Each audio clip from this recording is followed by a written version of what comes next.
Wow, what a goal! Messi গোমেজের ম্যাজিকে comeback করল ইন্টার মায়ামি। বিস্তারিত জানতে আমাদের সাথেই থাকুন।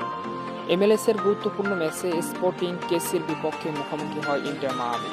দুর্দান্ত এই অ্যাওয়ে ম্যাচের শুরু ৬ মিনিটে থমাসের গোলে এগিয়ে যায় স্পোর্টিং সিটি।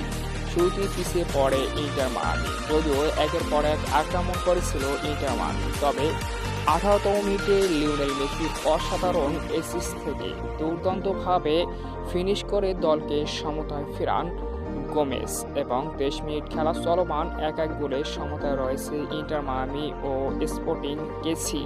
তো দেখা যাক শেষ পর্যন্ত দুর্দান্ত এই এমএলএস-এর ম্যাচে কোন দল জয়লাভ করে। শুভকামনা রইল উভয় দলের জন্য। তবে লিওনেল মেসি গোমেজের কানেকশনের গোলটি ছিল দুর্দান্ত।